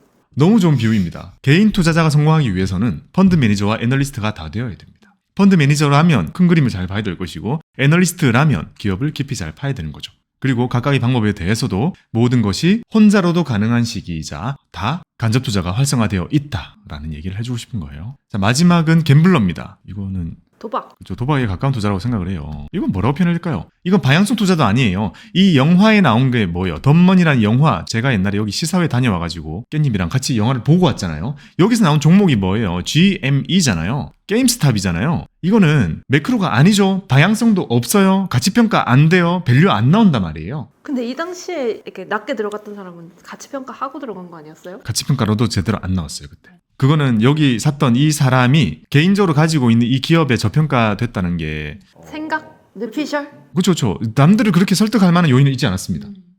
그러면 인베스터였으나 갬블러가 될 수도 있는 거 아니에요? 그렇죠. 모든 거는 겹치기는 겹치는데, 그러면 결론적으로 뭐예요? 자, 이 사람은 엄청난 인베스터일 수 있어요. 근데 제가 갬블러 표현하는 건 뭐예요? 나머지 사람들 표현해요. 여기 나오는 사람들 보면 정말 비싼 주식을 이 사람이 싸게 사서 돈을 벌었다는 이유만으로 산다면 저는 그게 투자의 이유가 되어서는 안 된다고 생각하는 사람이에요. 그러니 비싼 걸 사는 것도 이유가 돼요. 하지만 누군가가 싸게 사서 비싸게 된 주식을 저 사람도 벌었으니 나도 벌겠지라고 접근한다면 저는 갬블러가 되어가고 있다고 생각을 하는 거거든요. 부안의 동파. 네, 부안의 동파죠. 투자의 결정의 기준이 어디 있는 거예요? 남의 수익에 있는 거예요. 자, 이 갬블러는 저는 일부만 돈을 벌고 나머지는 다 잃는다고 생각을 하기 때문에 이렇게 끌고 오기 위해서 엄청 많은 노력을 할 겁니다. 그리고 그런 노력들은 저의 강연과 영상을 통해서 계속 드러나고 있는 거잖아요. 갬블러가 콜렉터가 되어도 돼요. 야, 그렇게 살 거면 슈드를 사 라고 얘기해 주고 싶은 거예요. 그렇게 개별 주식 그래도 사고 싶으면 차라리 삼전을 사, 차라리 네이버를 사, 차라리 카카오를 사. 적어도 그게 낫다라는 거예요. 그 시기를 관통하는 테마주는 제발 사지 말자고 말씀을 드리는 거고, 그 사람들을 끌고 가가지고 혹시 분석적인 성향이 되게 강해 보이시네요. 인베스터가 되어야 한다라고 말씀을 드리는 거죠. 그러면서 최진철 대표님이 영상 쭉 보고 주식농부 박영호 선생님이 영상 쭉 보고 그리고 저는 김현준 대표님이 영상 진짜 좋아하거든요. 여러 영상을 통해서 남겨주신 메시지는 정말 공감할 만한 것들이 많았단 말이에요. 다 경험자가 해줄 수 있는 진짜 주옥 같은 얘기라고 생각을 해요. 그런 걸 들으시거나 아니면 그게 아니라면 여기 있는 것처럼 그냥 엔화 사서 기다리시거나 그래도 좀 길게 보고 방향수 투자를 하시라는 거예요. 왜냐하면 남들이 사는 거를 비싸게 사는 것만큼 제 주변에 대부분을 차지하는 실패한 투자는 없기 때문입니다. 되게 정리가 되지 않아요. 여러 가지로. 나의 공부 가능한 정도에 따라서 내가 선택 가능한 또는 내가 좀 더 끌리는 나의 투자자 성향은 무엇인지 꼭 찾아보시기 바랍니다. 있을 것 같아요. 그죠. 마지막입니다. 나의 기대 수익률은 몇 프로인가요? 사람마다 바라는 것의 퍼센트가 달라요. 제일 무서운 게 뭐냐? 보통 모른다는 거예요. 왜냐? 아직 경험이 없을 때는 모른다는 거예요. 이때는 어떤 얘기를 하냐면 저는 마이너스 20% 이런 거는 생각 안 하고요. 버는 거는 그래도 주식하면 남들 보니까 뭐 한 두세 배씩 벌던데요? 아, 두세 배. 많이 얘기해요. 그런 얘기 저한테. 근데 저도 이거 놀랬던 게 저는 기대 수익률이 높은 것 같아요 라고 한 적이 있었잖아요. 근데 그게 왜 그렇게 생각했지라고 생각했는데 막 이렇게 사람들 얘기를 하다 보니까 어떤 사람들은 저는 한 6% 정도면은 딱 좋은 것 같고요 이러길래 자, 누군가 6% 만족하고 있는데 저는 뭔 생각했어요? 6이 만족한다고? 그러니까 그래서 와 그렇구나 약간 이랬어요. 여기에 엄청난 시장이 있습니다. 시장에 무위험 수익률이라는 것이 있어요. 리스크 프리 기대 수익률을 말하는 건데 보통에는 이게 이제 국채 수익률을 잡아요. 국채 수익률보다 플러스 약간의 알파를 더해서 이거를 우리가 기대할 수 있는 수익률 퍼센트로 나타내게 된단 말이에요. 근데 이거는 되게 학문적인 거예요. 이거는 되게 경영학도들이 배우는 그거잖아요. 저는 어떻게 표현하고 싶느냐? 우리나라에서 무위험 수익률은 저 책대로 하면 안 되고요. 무위험 국채 말고 예금금리. 예금금리 플러스 알파를 한 것이 우리의 기대 수익률이 된다고 표현을 하거든요. 저 플러스 알파는 뭐예요? 이건 내가 플러스 할 수 있는 가산. 근데 봐봐요. 지금 예금금리 대략 3.5 잡아볼게요. 그러면 내가 여기에 알파로 플러스 얻고 싶은 나의 기대치가 반영된 이 기대 수익률 플러스 알파를 얼마나 줄 것인가. 깻님은 이게 한 30 되는 거예요. 깻님은 지금 연으로 어쨌든 환산했을 때 진짜 33% 이렇게 나와야 깻님이 바라는 게 맞는 거예요. 그래서 우리가 3년 기다려서 진짜 막 2배가 나는 또는 그 이상이 나는 수익을 투자를 해야 된다고 하고 거기에 맞게 제가 봐드리고 있는 거잖아요. 근데 놀랍게도 시장에 정말 많은 수요를 가지고 있는 수익률은 항상 5에서 6? 예금금리 플러스 2, 3%예요. 시장금리가 1%였을 때는 사람들이 바랬던 게 4, 5%만 주면 그러니까 리스크 없이 4, 5%만 주면 나 전재산 갖다 줄게요. 이런 사람도 있을 정도고 근데 지금은 어느 정도예요? 이게 해보면 대략 한 6 정도 되는 거예요. 그러니까 6%면 생 예금으로는 안 되잖아요. 근데 투자로는 만들기에 너무 낮거든요. 여기에 가장 많은 사람들의 수요가 있습니다. 왜냐? 많은 사람들은 리스크 안 테이킹 하면서 큰 돈을 넣고 싶어 하거든요. 근데 이걸 보고 그걸 느끼셨다는 건 깻님은 이미 나의 기대 수익률을 찾았다는 겁니다. 어디에서 찾아야 되는지 다시 한번 생각을 해봅시다. 세 번째 기준은 기대 수익률입니다. 이걸 못 찾았다. 못 찾았으면 뭐부터 하고 와야 돼요? 시장 투자해서 이거 투자 1년 해봐야 되는 거예요. 경험치를 쌓기. 1년 내내 가고 근데 별로 안 오르던데 또는 그런 거 하락하네 느껴봐야 된다는 거예요. 앞에서 얘기했던 것들입니다. 그러면 우리는 여기로 돌아와서 나의 적절한 기대 수익률이 어디에 있는지를 잘 봐요. 자, 만약에 3%에 있다. 이거 지금 뭘로 달성이 가능해요? 예금. 그쵸. 예금으로 달성 가능합니다. RP를 사도 되고 바로를 사도 되고 이거 아마 MF 사도 될 거고 근데 이렇게 귀찮게 살 필요 있나요? CD금리 ETF 사면 됩니다. 코퍼금리 ETF 사면 됩니다. 쉽게 달성이 가능해요. 이거 3.5 정도 나오잖아요. 다. 여기 있는 거 다 3%대 충분히 달성이 가능합니다. 그러니까 이쪽은 이제 무위험 투자의 영역인 거예요. 자, 4%를 얻기 위해서 우리가 뭘 해야 될까요? 적금? 사실 실제로 적금이 4%를 주는 건 아니지만 이거는 아주 우량한 신용도가 매우 높은 채권? 채권으로 되죠. 국채는 여기입니다. 여기서 할 거 많죠? 공사채 사면 거의 다 여기잖아요. 근데 이거 한 5% 정도 되지 않아요? 그렇죠. 여기까지도 걸쳐지죠. 어차피 우리는 신용도가 낮은 하이힐드 채권 이런 거는 제끼고 생각하는 거니까요. 자, 5%도 채권으로 달성 가능한 수준이에요. 또 5%는 어떤 걸로 되죠? 배당주? 그렇죠. 저는 배당주가 보여주는 그런 리스크들은 또는 변동성들은 정말 크지 않다고 생각을 하거든요. 그래서 리스크 프리까지는 아니죠. 하지만 아주 로우한 리스크로 우리가 5%를 얻을 수 있다고 생각을 해요. 그래서 투자라는 것이 첫 시작되는 것이 지금은 여기인 겁니다. 이게 투자의 시작입니다. 안전하게 시작하는? 네. 그리고 배당주 근데 마이너스 나봤자 정말 쬐끔이니까요. 그 정도는 누구나 견딜 수 있기 때문에 이렇게 넘어와야 된다고 생각을 하는데요. 또 5% 달성하기 위해서는 발행금 1년 묶으면 지금 5% 나오나요? 이거 미국채 5% 나오죠. 미국 금리 높아서. 근데 이건 뭐죠? 마이너스 환이 붙어 있죠. 어쨌든 기대 수익률입니다. 5%를 얻기 위해. 근데 여기는 이미 채권으로 게임이 끝나요. 다른 것들 많이 굳이 안 해도 정말 안정적으로 얻기 쉬워요. 신용도 진짜 높은 채권들 여기 많이 있거든요. 기간만 좀 확보된다면 채권으로 충분히 달성 가능합니다. 여기서 말하는 건 개별 채권들입니다. 그리고 여기서 말하는 배당주는 다릅니다. 여기서 말하는 배당주는 진짜 안정적인 배당주들. 예를 들면 뭐가 있죠? 통신. 이런 정도급. 그리고 만약에 ETF로 산다 그러면 아리랑 고배당주 그거 뭐 항상 4% 이상 줬는데 지금 뭐 5% 찍어주겠죠. 이 정도 5% 달성 가능한 수준이에요. 자, 그러면 이번에는 6% 뭘 해야 되나요? 6% 회사채. 회사채. 아마 1A급에서 한 2A까지도 여기 좀 있어요. 트리플 A 가면 6까지는 힘들 거고. 그럼 요 정도도 어떠냐? 괜찮거든요. 하지만 정말 쬐끔의 어느 정도의 공부가 필요하죠. 그러니까 이 중에서도 진짜 마음 편할 수 있는 걸로 선택할 수 있는 공부가 필요하죠. 개별 채권 자체가 좀 어려울 수 있으니까요. 그 다음에 6, 7% 있죠? 자산 배분. 그쵸. 앞에 있는 거는 요것만 사도 된다는 거 있잖아요. 6, 7은 우리가 전통적으로 이제 자산 배분의 영역이 들어오게 됩니다. 자산 배분을 하고 있다는 것은 그 안에 사실 주식을 담는 거잖아요. 이 주식이라는 것은 위로 완전 열려 있어요. 밑으로도 완전 열려 있을 수도 있어요. 근데 그런 주식을 담으면서 다른 것들을 같이 담아가지고 자산 배분을 만드는 거라서 요 정도의 결과적으로 만들어진 수익률을 찾는 것이 바로 여기 영역이 되는 거죠. 그냥 개별 자산으로 6, 7을 얻겠다 그러면 배당주 하나만 사도 기대 수익률은 여기에 맞춰지죠. 요새 배당주들 다 이거 정도는 그냥 주니까요. 하지만 정확한 의미에서 우리가 자산 배분으로 얻을 수 있는 기대 수익률은 6, 7 정도가 여기 있다라고 볼 수 있겠죠. 자, 10% 여기도 자산 배분의 영역입니다. 포트에 약간 주식의 비중은 늘렸다는 공격형? 그렇죠. 엄청 보수적으로 포트를 짰다면 6, 7%가 되겠지만 그나마 주식의 비중이 절반이 넘어가는 포트폴리오들은 여기에 포진한다고 볼 수 있겠죠. 여기도 자산 배분, 주식의 비중이 큰 자산 배분. 그 다음에 30%. 우량주.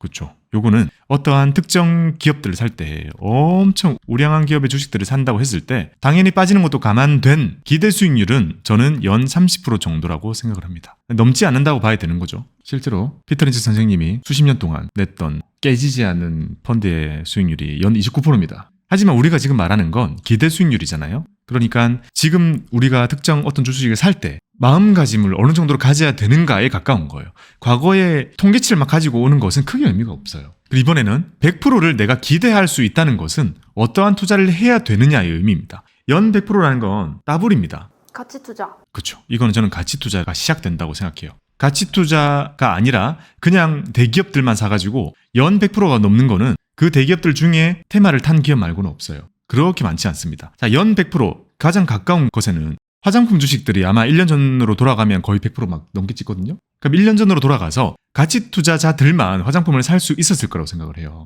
그때 돈을 벌고 있었지만 업종 자체가 디스카운트 너무 심했었기 때문에 그때로 돌아간다면 우량주식 그렇거든요. 근데 지금 화장품 종목을 접근한다면 가치투자 영역에서 약간 벗어난다고 볼 수 있고 오히려 우량주식의 관점에서 LG생명 같은 걸 사면 연 30% 기대할 수 있겠죠? 많이 올라오고 있던데요. 이제 화장품 시장 자체가 살아나고 있는 그러니까 바라보는 게 많이 다른 거죠. 지금 만약 LG생명을 사면서 연 100%를 날 수 있죠 물론. 하지만 우리가 연 100%를 기대한다는 것 자체는 저는 출발할 때 우리가 마음속에는 조금 이거 어긋나는 게 있지 않나 생각하는 거죠. 근데 우량주식은 규모가 커서 올라가기 조금 힘들다는 것도 있어요? 그게 1차적인 이유죠. 크다는 것 자체는 저평가가 되어 있을 가능성 자체가 적다는 거잖아요. 큰 게 더 커지는 것에 대한 부담이 일단 있고 또는 이미 크다는 것 자체는 보는 사람이 많기 때문에 저평가되어 있을 가능성이 낮다는 것이기도 하죠.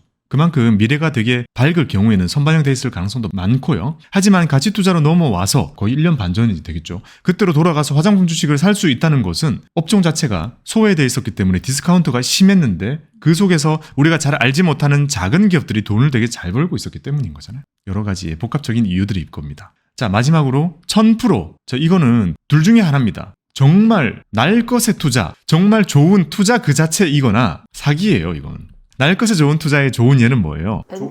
벤처죠, 벤처 투자. 이 스타트업을 하는 정말 많은 기업들이 있잖아요. 저는 그런 거 기회가 닿으면 사야 된다고 생각을 해요. 내 주변에 누군가가 다니고 있는 회사이거나 그러면 건너 들어서 야 우리 회사 장난 아니야. 잘 될 것 같아. 이런 말들을 힌트로 주잖아요. 그런 기회가 닿으면 공부해가지고 사보는 게 좋은 게 되겠죠. 하지만 이것도 물론 공부할 게 별로 없습니다. 공부를 할 수 있는 여지가 되게 작기 때문에 꿈반 기대반으로 투자를 하는 거기 때문에 이거를 사는 사람도 그 꿈에 동의를 해야 살 수 있죠. 어려운 투자입니다. 하지만 여기에는 부활 외동판은 없을 거 아니에요. 근데 이게 진짜 현실적으로 내 지인, 뭐 아는 사람 건너가지고 저 기업이 좋은 것 같아. 근데 현실적으로 진짜 살 수 있어요? 아니요. 아니 근데 봐봐요. 벤처 투자의 어려운 점은요. 투자가 어렵다는 거고 좋은 기업은 이미 다 올랐다는 거고 그 투자의 기본적인 속성은 동일해요. 근데 투자하고 싶어도 못한다는 그게 가로막고 있는 거잖아요. 그걸 투자하기 위해서는 이거 가지고 있는 사람을 찾아와 가지고 직접 사오거나 아니면 그래도 벤처 기업들은 커가는 과정에서 투자를 받잖아요. 엔젤 투자를 받을 때 돈을 넣거나 아니면 사모펀드 투자가 이루어질 때 돈을 넣거나 아니면 벤처 캐피탈에 투자하고 있을 때 그거를 운 좋게 같이 사거나 또는 그거보다 더 나아가 있어가지고 시장에서 어느 정도 거래가 있거나 결국 주식이라는 것이 딱 한 번 시장에 풀리고 나면 그 사람들끼리 거래는 가능해지는 거잖아요. 비상장되어 있는 상태라고 하더라도. 그래서 그걸 찾아서 어떻게든 사는 거 그런 것들은 벤처 투자의 한 영역입니다. 그러면은 그 시장에서 거래되는 거를 사는 게 아닌 그 이외의 것들은 어느 정도 자금이 있어야 되는 거네요? 그렇죠. 진입 장벽이 상당히 큽니다. 근데 그건 정말 초기 투자이기 때문에 아마 대부분의 사람들에게는 해당이 안 될 거예요. 그나마 우리가 할 수 있는 건 그런 사람들이 이미 뭐 엔젤 VC들이 많이 어느 정도 키워 놓아서 우리가 매수가 가능하고 접근이 가능하고 구하면 어딘가 있고 카카오 앱에서도 어느 정도 볼 수 있고 정보가 조금이라도 있고 사실 그게 여기 있는 대부분의 투자가 되겠죠. 정말 정보 없이 투자하는 것들은 없을 테니까. 그러니까 결론적으로 정리해보자면 친구가 개발자로 들어가 있는 벤처 기업인데 아직 사람들이 많이 모르는 것 같은데 되게 기술이 좋고 유망해 보이고 좋은 사람들이 많이 모여있고 대표가 대단하다거나 이런 것들이 이제 생겼을 때 찾아 나서 보는 거죠. 그런 거는 찾아보다 보면 생각보다 기회가 있을 수 있다는 거고요. 그 다음에 사기입니다. 정말 좋은 투자라고 생각을 하지만 보여드리는 것처럼 정말 좋은 투자와 사기의 그 차이가 너무 미묘하기 때문에 이 시장 자체는요 제가 말씀드릴 수 없는 시장이에요. 여기는 엉망입니다. 왜냐하면 사람들이 좋은 것과 사기라는 이 정말 가까운 이 차이를 구분을 못할 거예요. 아, 그거를 악용하는군요. 그렇죠. 누군가 와가지고요. 이런 기업이 있는데 이게 지금 사람들이 막 사고 있는 이게 진짜 유망한 기업이거든요. 지금 마지막 살 수 있는 뭐 자리가 남았는데 투자를 하실래요? 사람 되게 혹해요. 별게 다 상장한대요. 저한테 문의 주시고 메일 주시고 DM 주시는 사람들 얼마나 많은데요. 우체국 뭐 어디 지점이 상장한다 그러고 이상한 소리 많이 하거든요. 보면 직원 막 2-3명이에요. 이거 상장한다고요? 이거 사기당하신 것 같은데? 맨날 그 답변을 해야 되는 제가 너무 답답해서 그래요. 이상하게 할 거면 안 하는 게 나아요. 그래서 이런 투자들이 있다라는 거예요. 거기에 대한 각각의 투자에 맞는 기대 수익률이 존재를 하고 우리가 여기에 맞게 기대를 하고 투자를 해야 된다는 거고 그리고 내가 원하는 수익률이 그것인가에 대해서 확실히 느껴야 된다는 거죠. 그게 아니라면 시장 투자부터 다시 시작을 해야 된다는 겁니다. 만약 누군가가 제가 자산 배분 이렇게 알려주고 있어요. 근데 이런 말씀을 하세요. 아니 제 친구는 막 주식으로 몇 억씩 벌던데 이걸 내가 공부 지금 하고 있는 게 이상한 것 같다고 얘기해요. 완전히 다른 투자를 비교하고 있는 거예요. 본인 읽기 싫대요. 안전하고 하고 싶대요. 안 맞잖아요. 그러니까 그러면 싹 다 이를 각오하고 그 투자한 사람이 그 돈을 버는 거잖아요. 그러니까 넘어가야 되는 거죠. 그 돈을 벌기 위해서는 이것도 안 될 겁니다. 거의 여기까지 가서 해야 되는 거죠. 중소형주 투자해야 되는 거예요. 그분은 뭐 3천만 원으로 몇 억 벌었다 이런 얘기 하거든요. 그렇게 투자해야 되는 거예요. 거기에 맞게 골라줘야 되는 사람이 가져야 되는 그런 기준인 거죠. 내가 이 많은 투자 처주 중에 특정 투자를 하고 있어요. 예를 들면 내가 우량 주식을 사가지고 한 2년에 거쳐서 50% 수익률을 났어요. 아주 성공하고 잘한 투자죠. 그리고 본인이 한 것에 대해서 아주 적절한 수익을 낸 투자잖아요. 근데 그 수익이 본인에게 너무 맞다고 느껴가지고 그것보다 기대 수익률이 높은 투자를 저건 다 도박이야 라고 터부시하거나 중소형주 사라 그러네 저거 나쁜 사람이네 라고 얘기를 한다거나 아니면 여기 밑에 안전하게 하고 있는 사람들을 투자를 폄하한다거나 그런 실수를 많이 하게 되거든요. 그래서는 안 된다는 거죠. 투자라는 것은 이렇게 기대 수익률에 따라서 정말 스펙트럼이 다양하고 거기에 맞는 기대 수익률과 경험과 방법과 손실 가능한 MDD를 가지고 접근을 해야 된다라는 말씀을 드리는 겁니다. 각 성향에 맞는 사람들이 있다. 네. 아까 앞에 보여드린 것들이랑 조금씩은 이렇게 뭔가 그려지는 것들이 있죠. 시장 투자를 해보고 시장을 이길 수 있겠다. 가치 투자로 갔어요. 가치 투자로 갔더니 내가 공부를 했어요. 내가 이 기업에 투자를 해서 어느 정도의 수익을 얻을 수 있을 것인가. 그 플러스 100 정도가 될 수 있다는 거예요. 충분히. 그리고 공부를 하다 보면 그런 걸 느끼게 될 거고 실제로 얻게 되겠죠. 이게 다 지금 연결이 되는 이 사이에 어울리는 길들이 있다는 거예요. 그리고 나는 자산 배분으로 갔어요. 나는 진짜 개별 주식은 절대 안 하고 싶어요. 평생 다시는 안 하고 싶어요. 그렇게 왔다면 적어도 진짜 막 50% 60%의 기대 수익을 기대하면 안 되는 거예요. 단기적으로도. 그런 사람이 여기 와서 맞는 기대 수익을 가져야 한다는 의미입니다. 결국 모든 것이 조금씩 일맥상통하는데 어쨌든 이런 세 가지의 기준을 묻고 파헤쳐가지고 이 사람이 어디에 어울릴 것인가를 이렇게 좀 매칭해 주는 게 제가 해줄 수 있는 일이죠. 왜냐하면 제가 이 중에서 예를 들어서 1000% 날 수 있는 좋은 주식을 안다면 이 앞에 있는 모든 게 의미가 있나요? 없죠. 진짜 그게 확실히 간다는 게 없잖아요. 이런 모든 게 험한 일이 될 겁니다. 하지만 그렇지 않고 저는 여기 모든 걸 다 다뤄봤잖아요. 저의 장점은 엄청난 하나의 종목을 안다는 게 아닙니다. 저는 여기 있는 거를 두루두루 알고 있다는 것이 저의 장점이기 때문에 이렇게 펼쳐놓고 메뉴판을 보여드리고 있는 거죠. 본인이 뭐가 마음에 드실지는 모릅니다. 오늘의 결론, 당연히 모른다로 끝나겠죠? 이렇게 정리를 해봤습니다. 자, 첫 번째, 미국 시장을 믿는다면 시장 투자자가 되자. 이거는 너무 좋은 투자자고 이지합니다. 상대적으로 공부를 덜하고 투자할 수 있으니까. 왜냐? 콜렉터가 될 수 있는 투자. 그것만으로도 충분하죠. 두 번째 결론. 시장이 답답하다고 느낀다면 이 답답하다는 거는 너무 수익률이 낮은데 그렇게 느낀다면 다른 방법을 찾아보시라는 겁니다. 왜냐? 시장을 꼭 사야 되는 게 아니에요. 모든 사람들이 나스닥을 그냥 쭉 모아야 되는 게 아니에요. 분명히 이게 답답하다고 느낀다면 정말 많고 다양한 투자의 방법들이 있기 때문에 거기에 대한 탐구를 시작하시라는 겁니다. 여기 있으면서 답답하다고 다른 것 하면 나스닥 모으던 사람이 또 이상한 거 사더라고요. 저는 개인적으로도요. TQQQ, 속슬, 속술이 뭐예요? 반도체 3배, 또 TMF, TMF? TLT 3배. 이런 거 제가 얘기 안 해줘서 지금 알지도 못하잖아요. 그런 3배짜리 레버리지 ETF들도 이제는 어느 정도 좀 이해를 해요. 제가 하지는 않겠지만 이해는 좀 한다는 거예요. 근데 그런 사람들이 시장이 답답하다고 거기로 바로 가버린 게 아닐까라는 생각이 드는 거예요.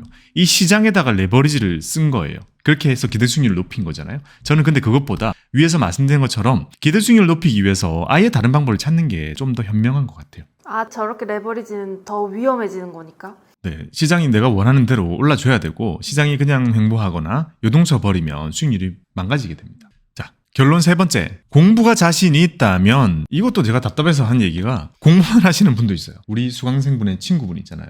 와, 주식 분석에 대해서 진짜 잘해요. 정말 이 웬만한 사람들보다 훨씬 잘해요. 주식을 안 사요. 아, 공부한 것에 의의를 둔 거? 공부를 너무 좋아해요. 그리고 공부 막 해놓고 사는 거는 이상한 거 사요. 자, 가치 투자 공부해놓고 TQQQ를 사는 거죠. TQQQ는 트레이더가 사야 되죠. 가치 투자자는 인베스터가 되어야 된다 했어요. 여러 가지 지금 미스매치가 난 거예요. 그래서 그분은 공부는 계속 그렇게 하고 계좌에 좀 이상한 게 있고 뭐 그런 매칭이 안 되는 거예요. 자, 그렇게 분석적이고 공부 자체를 즐길 수 있는 성향을 찾으셨다면 저는 웬만하면 가치 투자자가 되자, 인베스터가 되자라고 말씀을 드리고 싶습니다. 네 번째 결론. 모으는 것이 자신 있다면 콜렉터가 되자. 자, 바로 위에 아까 말씀드렸던 그 예시도 모으는 거에 자신이 없는 거예요. 공부는 좋아하는데 생활을 조금 개조해가지고, 그러니까 절약해가지고 이렇게 투자금을 더 늘리는 그 행위 자체가 되게 어려운 환경 이런 것들이 있겠죠.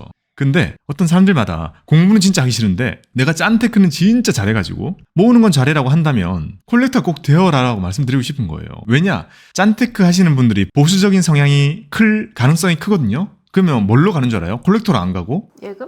예금으로 가요. 예금자 보호를 받고 싶어요.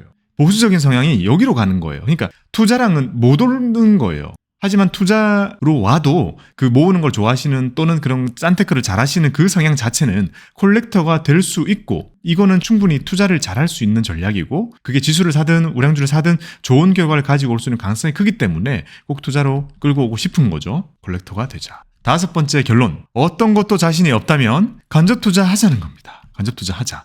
자, 자산 배분을 해주는 펀드 ETF 널렸어요. 그러니까 일반 펀드도 많이 있고 ETF도 많이 있고요. 심지어 TDF라는 것도 이제 널렸어요. 이거 꼭 하자는 거예요. 아니면 아예 자문사에 맡겨도 돼요. 자산 배분을 하기 위해서도 전부 다 해줍니다. 그리고 인베스터가 되어서 가치 투자를 하고 싶다. 그러면 VIP 진짜 하시면 돼요. 내가 하는 게 자신 없으면 투자를 안 하는 거는 하지 말자는 거예요. 지금 가치 투자라는 것이 매력이 있고 느낀다면 이거라도 하자. 우리가 지금 직투를 많이 하는 시대이기도 하거든요. 직투를 많이 하시는 분들이 주변에 어떻게 전파를 하고 있냐면 야, 직투가 제일 싼데 왜 딴 걸 하니? 그리고 너 직투할 거 아니면 굳이 안 해도 돼. 하지 마. 직투가 제일 비용도 낮고 기대 수익률도 높고 투자자의 자아 실현을 하기도 좋기 때문에 제일 좋은 투자야. 그거는 우리가 인정하는 바이잖아요. 하지만 그걸 듣고 있는 누군가는 직투가 안 맞는 사람일 수 있어요. 그런 분들에게 직투를 강요하지 말고 너는 그냥 VIP 펀드 모아 이번 달부터. 그렇게 얘기를 해주라는 거예요. 그만큼 세상에는 다양한 성향이 있고 그 성향에 맞는 다양한 투자들이 쫙 깔려있는 시대입니다. 지금 이 시대는요. 이거 괜찮다. 왜냐면 저 쉐어하우스에서 사람들이 다양하잖아요. 투자를 관심이 있는 사람이 있어요. 근데 공부를 하진 않아. 막 삼성전자도 조금씩 사고 막 했던 거예요, 예전에. 그럼 지금은 많이 올랐을 거 아니에요. 그래서 수익률 높겠네요. 그래서 공부하고 싶으세요? 이러니까 그거까진 아니래. 근데 제가 딱 성향 같은 걸 막 들어보니까 살짝 가치 투자 아닌 가치 투자 같은 거예요. 그래서 딱 좋은 펀드가 있다고. 아, VIP 알려줬어요? 알려주진 않았어요, 아직. 아, 그럼 그분은 시장 투자자예요? 시장 투자자보다는 본인이 하는 얘기들을 들어보니까 남들 하는 거는 너무 위험해 보여서 그거는 또 별로인 것 같고, 근데 그렇다고 공부를 막 이렇게 깊게 하고 싶진 않고 막 이런 여러 가지를 들어보니까 가치 투자 주식 펀드 괜찮은데 약간 그 생각이 딱 들더라고요. 일단 남들과 다른 길을 가고 싶어하는 역발상의 마음이 약간 내재되어 있다는 것 자체는 보완해동하지 않는 가치 투자의 가능성이 있죠. 자, 그럼 우리가 아까 1번 기준으로 시장을 기준으로 시장 그대로 사는 게 아니라 가치 투자 쪽으로 가고 싶어 하는 사람이에요. 자아 실현을 좀 더 해보고 싶은 거죠. 투자를 통해서. 자, 1번은 가치 투자 쪽으로 결론을 지어보겠습니다. 자, 2번은 콜렉터. 계속 모으는 사람은 아니잖아요. 근데 두 번째, 인베스터. 트레이더도 맞을 수는 있겠다. 지금이 좀 전반적으로 싸는 것 같고 언제가 될지 모르겠지만 시간이 지나면 많이 올라가서 지자리를 찾아갈 것 같은 투자 같은 거. 콜렉터 될 수도 있을 것 같은데, 왜냐면 제가 이거 얘기했을 때 이거 끝까지 쭉 모아갈 수 있겠어요 하니까 자기는 할 수 있겠대요. 그리고 이 사람이 코로나 때 이미 시장을 겪어본 사람이야. 그 코로나주 이런 걸로. 그러면 시장 투자자의 그거는 졸업했고, 두 번째는 이제 콜렉터는 해봤고 할 수 있다는 걸 알고 있고, 여기에 플러스로 이제 인베스터가 되어보고 싶은 단계. 하지만 공부를 하고 싶지 않아. 공부를 깊게 하고 싶지 않으면. 그러니까 저 펀드. 세 번째, 근데 기대 수익률은 본인이 얼마 정도인지를 모르죠. 다음에 한번 물어봐봐요. 그건 모르겠는데 그렇게 엄청나게 몇 배 이건 아닌 것 같아요. 남들이 생각하는 그런 기대 수익률까지는 아닌 것 같아요. 왜냐면 지금 코로나 때 삼성전자를 샀으면은 그때 한 5만 원이었잖아요. 근데 지금까지 갖고 있는 거 보면. 그러면 그분에게는 저는 기대 수익률은 30%라고 생각이 됩니다. 대형 우량주 정도. 왜냐하면 그 뒤는 안 겪어봐서 모르는 거예요. 100% 수익률 이런 거는 사람들이 정상적인 투자로는 나오면 안 된다고 생각을 많이 하거든요. 근데 코로나 때가 되게 변동도 심했잖아요. 네. 그래서 아마 100%도 겪어보고 수익을 먹지는 못하고 아마 그런 경우일 거예요, 아마. 아, 그래. 겪어는 봤다. 하지만 그만큼 또 기대하려나? 그러니까 그걸 기대 안 하겠죠. 왜냐면 떨어진 걸 아니까. 그럼 그분은 1번 기준, 2번 기준, 3번 기준을 통틀어서 VIP 펀드를 연금저축에서 가입을 시키고, 그 다음에 ISA 계좌에서 지금 사고 있는 주식을 계속 사게 만들면 되겠네요. 그렇게 한번 제안을 해봐요. 제가 알려주기로 했거든요. 아, 그래요? 왜냐면 알려달라 했어요. 그래서 오. 명칭을 그대로 읊어주겠다고 했는데 아직 말 안 했어요. 왜냐면 아직 검증되지 않아가지고 말 안 했어요. 제가 이걸 함부로 말할 순 없지 않아요? 그렇죠. 예를 들면 VIP 펀드 사라고 했는데 가치주 펀드는 당연히 시장 또 반대로 꺾이면 마이너스 나고 오랫동안 지속되거든요. 그럼 마이너스 5% 막 나면 바로 물어봐요. 왜 마이너스 나냐고. 그럼 그때서야 마이너스 나는 거 몰랐어요? 그리고 그게 몇 년 동안 이어질 수 있거든요. 그러면 이제 원망하는 거죠. 그런 거 잘 검토해보고 검증이 됐다 싶으면 이런 거 얘기해주면 되죠. 이런 방법이 있다. 그리고 시장 투자자가 아예 아니다 싶을 때는 사실 이런 거는 또 얘기해줄 필요가 없을 수 있겠죠. 하지만 펀드를 사는 거랑 개별 주식 사는 거는 큰 대형주. 어차피 제가 볼 때 많이 사지는 않을 것 같아요. 근데 그분 되게 신기해요. 돈 모으는 거를 잔액을 보고 56만 8,750원 있으면 그날 기분이 좋았다. 그럼 6만 8,750원을 적금을 넣어요. 그리고 기분이 다른 날은 더 좋았다. 그러면 10만 원 단위까지 다 넣어요. 뒷자리를 다 넣는데요. 약간 그런 식으로 돈을 모으더라고요. 그래가지고 돈을 좀 잘 모으시는 편이긴 해요. 그래서 그걸 이제 투자하고 싶어 하는 것 같은. 되게 괜찮네. 근데 사람 인생이 되게 좋거나 되게 슬픈 날의 반복이잖아요, 보통. 그러면 저축은 되게 많이 되겠다. 슬프면은 1,000원 단위로만 넣고. 제가 옛날에 기분 되게 좋으면 쇼핑하고요. 되게 안 좋으면 쇼핑했거든요. 그럼 문제가 뭐예요? 기분 좋은 날과 기분 되게 안 좋은 날의 연속이에요, 직장인의 삶은. 그러니까 계속 쇼핑을 하는 거예요. 쇼핑하면 풀리거든요. 그러다가 쇼핑왕이 됐죠. 쇼핑왕.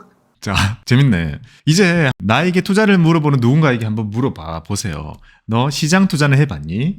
그리고 너는 쭉 사는 걸 원하니? 아니면 뭔가 남들과 다른 투자와 공부를 해서 좀 더 많은 수익을 얻으면서 자아 실현을 하기를 원하는 그런 타입이니? 그런 거를 물어보고요. 그리고 지금까지 해본 투자를 통해서 얼마를 벌어봤고 얼마를 잃어봤고 그래서 그런 경험을 토대로 지금 투자를 한다면 연 몇 프로 정도를 네가 얻는다면 만족할 수 있을 것 같니? 라는 것을 이렇게 물어보시면서 가이드를 해주면 좋지 않을까라는 생각을 해봤습니다. 이거 괜찮네요. 그렇죠. 이게 마음속으로는 제가 어느 순간 이렇게 하고 있던데 저거 보니까 생각보다 정리가 되더라고요. 이거 가지고 봐주면 되겠다. 주변 친구들. 봐봐요. 인베스터의 빙의를 되는 거예요. 인베스트의 빙의가 돼서 누군가가 제가 지금 삼전을 이렇게 공부를 해가지고 분석을 해서 살려고 생각하고 있습니다. 지금 얘가 한 10만 원까지는 그냥 갈 것 같아요. 라고 가지고 왔어요.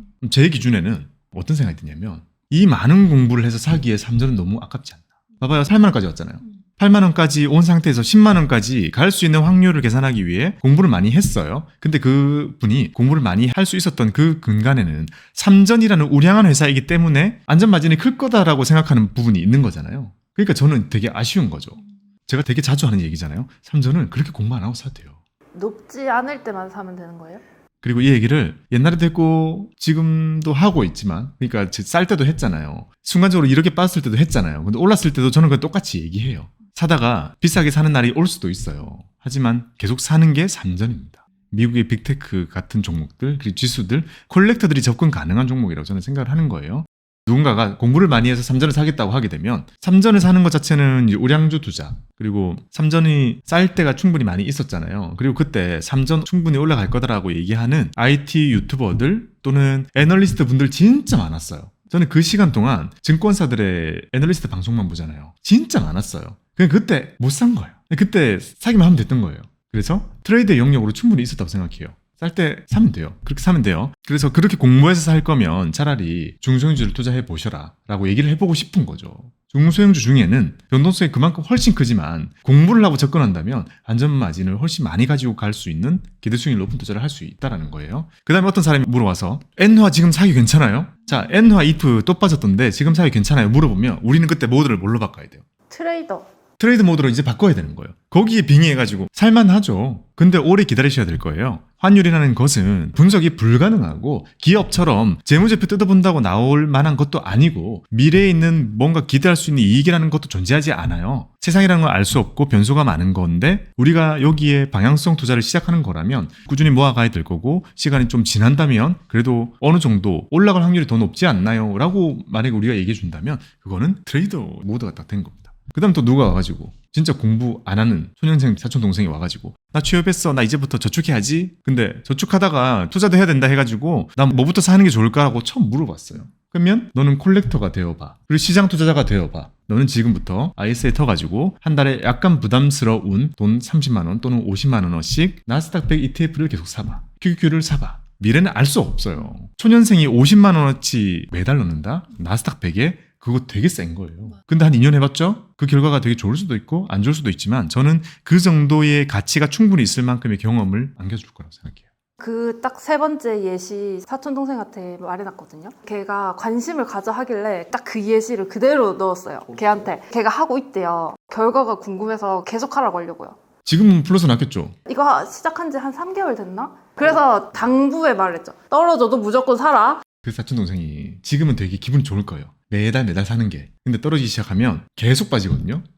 1년 내내 내리 빠지고 이런 거 많거든요. 그런 일이 있었을 때 되게 힘들어 할 거예요. 그러니까 그 경험 1년 그 정도의 경험이 싹 바꿔놓을 수 있거든요. 정말 값지지 않아요. 그러니까 제가 비율을 해놨거든요. 60만 원이었나? 그래서 딱딱딱 해가지고 했는데 나머지 소액으로 다른 거 이상한 거 사더라고요. 놀이터처럼. 그래서 시장의 변동성은 잘 느끼고 있어요. 테마주 뭐 필요한지 거기 보면 있겠네요. 이게 요즘 테마주들이군요. 근데 저는 콜렉터, 트레이더, 인베스터 모두 시간이 많이 필요한 투자거든요. 그리고 재미가 없어요. 근데 갬블러가 되면 재밌어요. 돈은 절대 못 벌 거예요. 그러면 정말 소액으로 떼가지고 갬블러처럼 빙의돼가지고 그 계좌는 이렇게 막 한다. 잘하는 사람 요새 많더라고요. 그거 할 수 있다면 그건 좋은 방법 같아요. 사실 저는 옆에 봐서 아시겠지만 저 갬블러 모드가 아예 없죠. 저는 그런 종목 이제 아예 없죠. 재미삼아 사는 종목도 이제 없단 말이에요. 그거는 이제 제 성향을 파악했기 때문에 제가 그걸 하다가 맛들이게 되면 컬렉팅 하고 있던 것도 내다 팔겠구나. 다시 그런 걸로 돌아가지 않기 위해서 제가 스스로 약속한 거고. 근데 잘 지킨 사람들 되게 많이 있더라고요. 본인은 잘 지키잖아요. 정말 엉망으로 하길래 이렇게 하면 안 돼요 이랬는데 나머지 다른 계좌 딱 보여주는 거예요. 여기 이렇게 하고 있잖아요. 할 말이 없게 만드네. 괜찮은 것 같아요. 할 수 있으면. 결국 중요한 건 어떠한 투자를 하고 있을 때 내가 어떠한 모드로 빙의돼서 하고 있는지를 명확히 생각해야 된다는 거예요. 내가 콜렉터인지, 적어도 이거 살 때만큼은 인베스터인지, 이거 살 때만큼은 갬블러인지 맞게 투자를 한다면 괜찮은 것 같습니다. 좋다, 이거 가이드로 딱. 마지막으로 한마디 해주시죠. 그거 생각났어요. 살다 보면은 투자해야 된대 라는 소리 되게 많이 듣잖아요. 들을 거 아니에요. 저는 그렇게 안 듣기는데 요즘 생각해보면 투자 진짜 모르는 친구들이나 사촌동생들도 뭐 투자해야 된대 이래가지고 관심은 갖거든요. 공부는 뭐 안 하더라도. 그래서 그런 사람들한테 투자 시작하려면 이런 식으로 한번 고려해봐. 투자자 유형 딱 갈려가지고 내 성향 파악하기 너무 좋지 않아요? 약간 MBTI 나온 것처럼. 그래서 투자 어떻게 하는 건데 이랬을 때 약간 말문이 막히거든요. 저도 진짜 많은 투자자들을 만나잖아요. 지금도. 그거 보면 제각각이고 투자 경험도 정말 다양하거든요. 그러다 보니 이런 고민 계속 마음속으로 하게 됐던 것 같아요. 기준 1에서 고른 1번, 2번, 3번 있었잖아요. 거기서 1번 골랐어. 그럼 이제 기준 2에서 1, 2, 3, 4 있었으니까 4번 4번 아니고 2번 골랐어. 그러면 1번, 2번 되고 이제 3번 기대 수익률 기준에서 10번까지 있으면 5번 골랐어. 그러면 1번, 2번, 5번의 조합은 딱 약간 이런 느낌. MBTI 아니에요. 완전 MBTI 아니에요. 약간 이런 느낌 아니에요? 근데 이 경우의 수에 따라서 결론이 너무 많아질 것 같아서 다 해주진 못하겠지만 결론은 많지. 결론은 많을 수밖에 없죠. 결국 이런 거로 나오는 거 아니에요. 시장 투자를 하는 것이 아주 편하고 좋은 트레이더가 한 10% 정도를 얻기 위해서는 어떤 투자를 하면 좋을까? 이러면 대충 얘기해 줄 수 있잖아요. 괜찮다. 아무튼 이걸 보시는 분들에게 많은 도움이 되셨을 것 같고요. 오늘 영상도 아주 길었을 텐데 저 지금 목 약간 쉰 건 느껴지죠? 이렇게 시간을 내서 이 영상을 지금까지 봐주셨다는 것만큼은 일단 본인의 투자 성향은 파악해 있을 가능성이나 이런 게 되게 많다고 생각을 해요. 그러니 이제 본인의 투자자 유형, 나의 성향을 조금 더 점검하는 용도로 쓰시고 내 주변에 있는 사람들이 엇나가지 않도록 바로잡는 것에 좀 더 많은 도움이 되지 않을까라는 생각을 해서 이렇게 준비를 해봤습니다. 여러분들뿐만이 아니라 여러분들 주변 사람들도 모두 인베스터가 되어서 좋은 주식을 콜렉팅 하시는 그런 투자자가 되기를 바라면서 이 영상을 마치도록 하겠습니다.